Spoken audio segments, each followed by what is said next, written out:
5:30 a.m., no alarm, no blaring siren ripping a man out of sleep.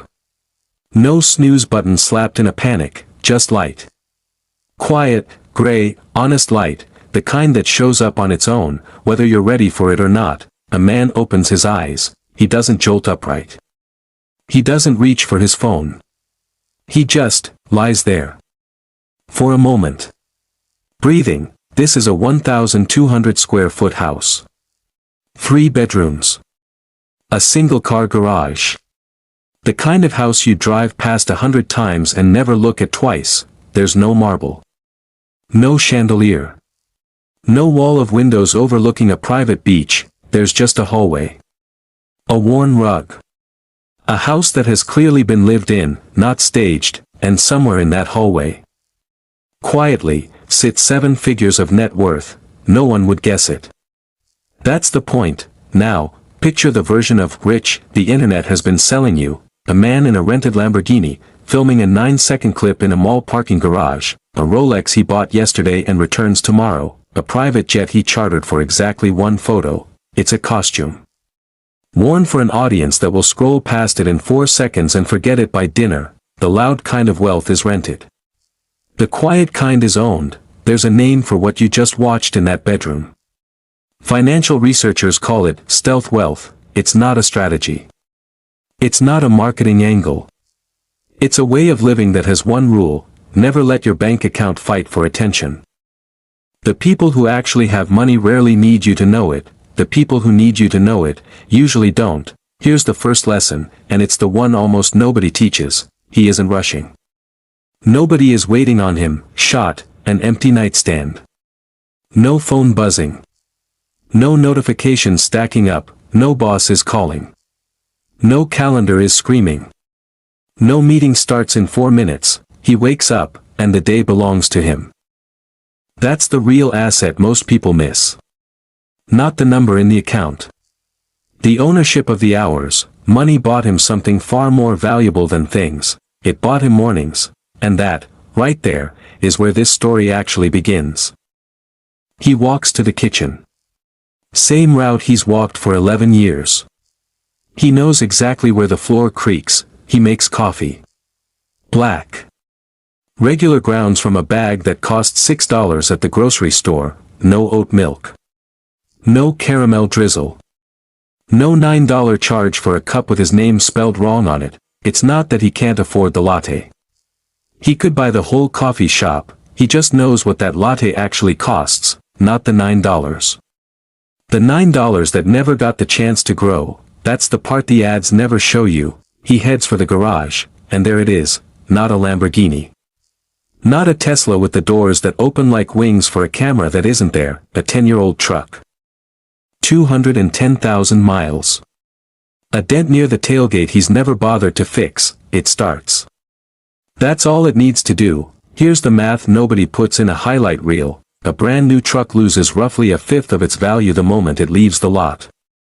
By year 5, it's worth less than half what he paid. That shiny truck in the dealership window isn't an asset. It's a receipt for money that used to exist. A quiet millionaire understands something most people never stop to consider: a car doesn't make you money. A car spends money, every single day, whether it's moving or not. Insurance. Fuel. Repairs. Interest, if it was financed. All of it, quietly draining, whether the truck is parked in a garage or racing down a highway. So he drives the truck until it stops being worth fixing. Not because he's cheap, because every dollar that truck doesn't take, goes somewhere else.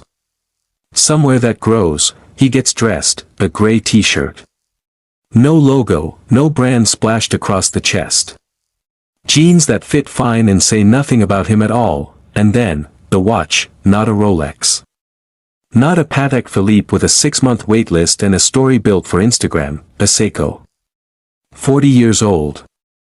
His father's watch, the crystal is scratched. The band has been replaced twice. It still keeps perfect time.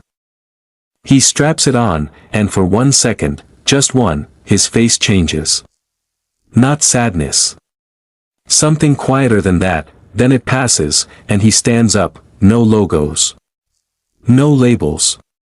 Nothing on his body announcing what he's worth. And here's the twist most people miss completely. He isn't cheap. Cheap is a man who avoids spending because he's afraid of the number in his account. This man isn't afraid of anything in that account. He built it, brick by brick, on purpose. This is something else entirely. This is intention. He doesn't need a stranger in a parking lot to know what he's worth. He doesn't need a nod from someone he'll never see again, because the moment you start dressing for strangers, you start living for them too, and he gave that up a long time ago. He parks. Grabs a worn leather folder off the passenger seat.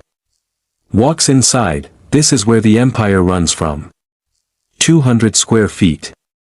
A folding chair he's meant to replace for 3 years. No shouting into a phone. No frantic charts. No crypto ticker flashing across a wall of screens like a slot machine that never pays out, just one screen. One spreadsheet. Numbers that haven't moved much in years, on purpose. Let's actually look at what built this, not a hot stock tip. Not an options play he saw on a screen at 2 a.m., 22 years ago, he started putting money into a low-cost index fund. Every month. Rain or shine, boom or crash. He never tried to time it. He never tried to beat it. He just kept showing up. That's the whole strategy. It's almost insulting how simple it is. Then, 3 duplexes. Modest ones, in a modest part of town nobody's writing articles about. He bought the first one at 31. Fixed the roof himself. Bought the second 4 years later. The third came from the rent the first 2 had already paid for, 6 units total. 6 tenants paying down debt that will one day be entirely his. That's not a side hustle. That's a machine, quietly running in the background of his life, and then there's the business. A car wash. Bought it, run down, for almost nothing, back when he was 34, he automated it years ago. Card readers instead of cashiers. A maintenance contract instead of a staff. It runs whether he's asleep, on vacation, or sitting in this small office doing nothing at all. None of it is exciting. None of it will trend online. That's exactly why it works. Around noon, he steps out. Grabs lunch at the same diner he's gone to for years. An old acquaintance spots him. Waves him over like they're old friends, though they barely were. The man talks fast. About the new lease. About the size of the new house. About the mortgage that comes with it, mentioned almost like a badge. The quiet millionaire listens, he nods. He smiles, a real smile, not a performance. He doesn't mention the duplexes. He doesn't mention the fund that's quietly turned into 7 figures. He doesn't mention the truck outside that's been paid off for 6 years, he just listens. Because the man in front of him isn't lying about anything, he's just describing a different kind of life.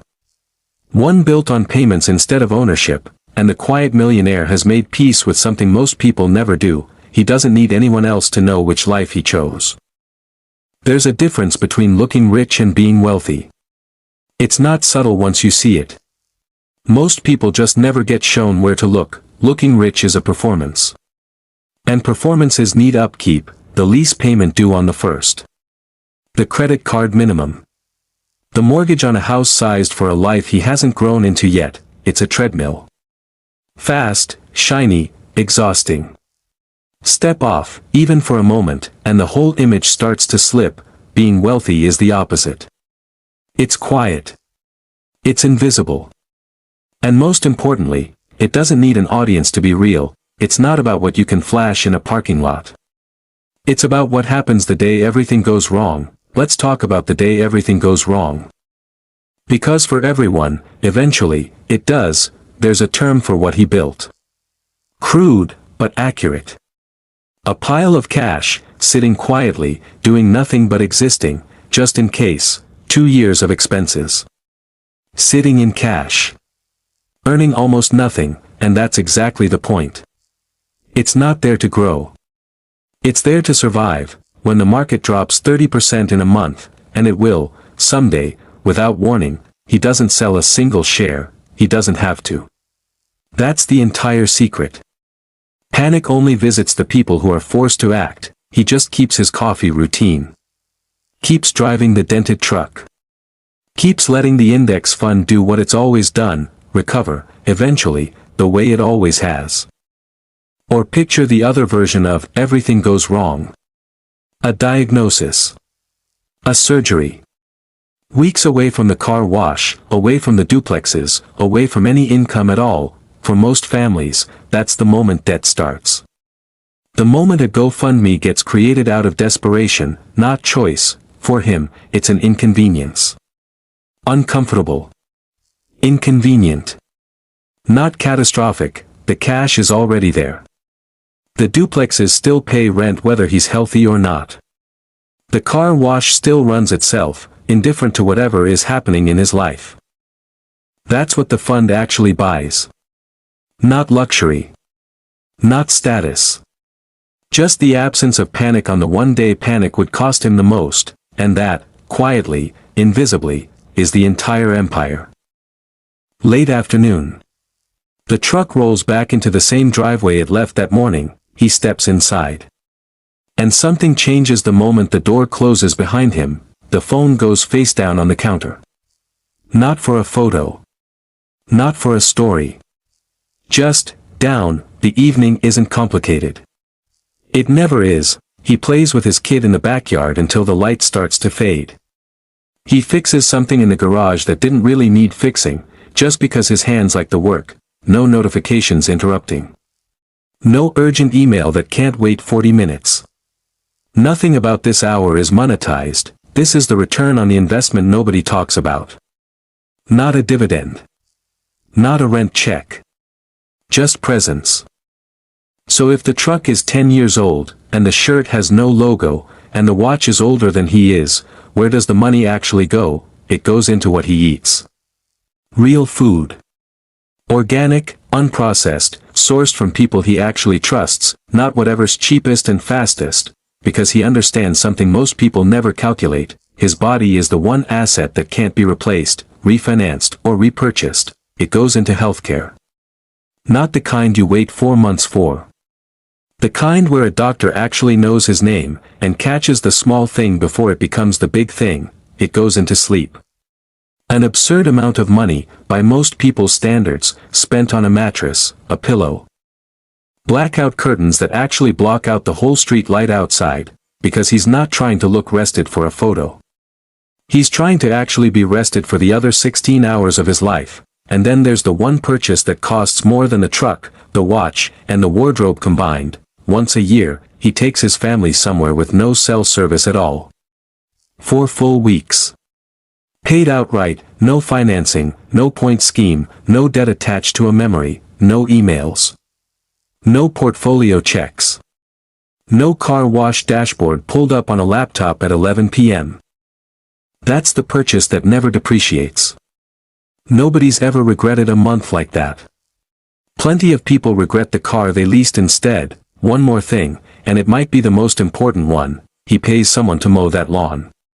Pays someone to clean the house every other week. Pays an accountant to handle the taxes he could technically do himself. Mowing the lawn takes 90 minutes and saves him maybe $40. His time, spent on the business or his family, is worth far more than $40 an hour, so he buys back the 90 minutes. Every single week. On purpose, that's the real luxury. Not things. Time, bought back, one small transaction at a time.